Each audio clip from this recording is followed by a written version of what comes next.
Jason, good to see you. Today we're doing a little bit of myth busting on Roth misconceptions. Roth IRAs are one of the most powerful tools you can use to become extremely wealthy. But there are a lot of misconceptions, especially after you and I recorded last week, Jason, on conversions. You got some questions, so we want to clear the air, make sure it's all crystal clear. Let's touch on myth number one. You can't touch any money in a Roth until you're 59 and a half.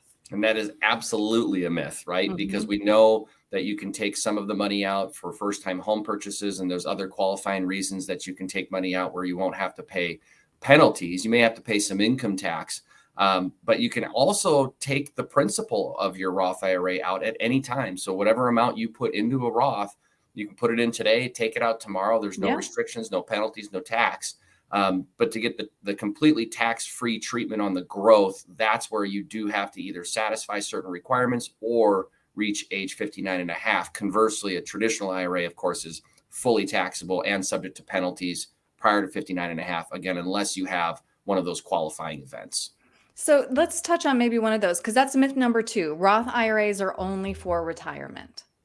Right. So Roth IRAs can serve multiple purposes. They can serve as a safety net because, like I said, you can touch the principal prior to retirement if you absolutely need it. You can use it for a first-time home purchase.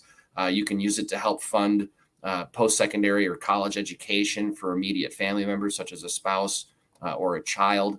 And they're also a great way to transfer wealth from one generation to the next because, again, it's completely tax-free. Okay. Now, myth number three, you can't contribute to a Roth if you make too much money. Explain this one.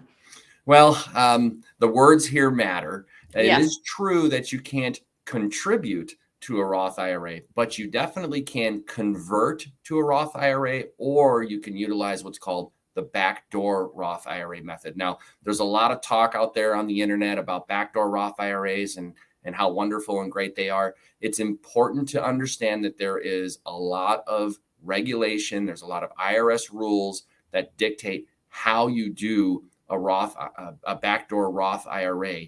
And, I've seen instances where people do this wrong.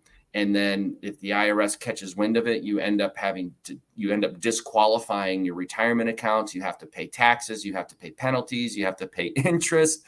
So again, if you're going to go down the backdoor Roth IRA route, it's just really, really, really important to make sure you're working with a professional who understands all of the rules and how to properly execute that type of strategy. Absolutely. All right. This one, we're going to touch on the truth. Anyone with a traditional IRA, though, can convert it to a Roth, except inherited IRAs can be converted. Correct. There used to be an income limitation that said if you made over a certain dollar amount that you weren't allowed to convert. That's all gone away. So you can have any income level and still convert money from a pre-tax account, traditional IRA or traditional 401k to a Roth IRA or Roth 401k. There's no income limits, so it doesn't matter how much you make, and there's no limit on how much you can convert. You can convert as much money as you want from one to the other. But again, as we talked about last week, very important to make sure that you understand the nuances and the rules and how to execute that conversion. One of the most common mistakes that we see people make, if they're not working with us, is that they'll do a conversion.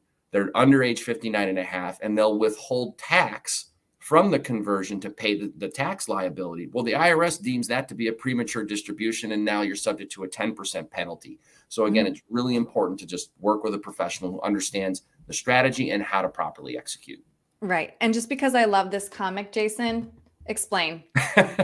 Yeah. So this is something my dad used to tell me even when I was a young child just starting to work, and he was encouraging me to put money into an Roth IRA. And the way he explained it was, Jason, a traditional IRA, you have to pay taxes on what you harvest. With a Roth IRA, you're only paying taxes on the seed.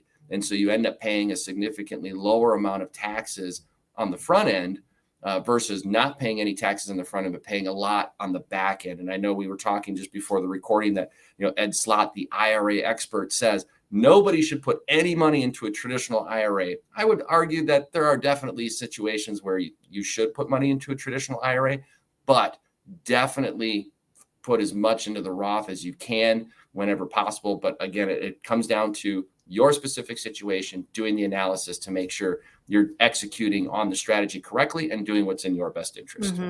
I think I might want to do that one for our next topic, Jason. But there's so much to consider. And like you said, speaking with an expert, very important. Jason, thanks for breaking it all down. My pleasure.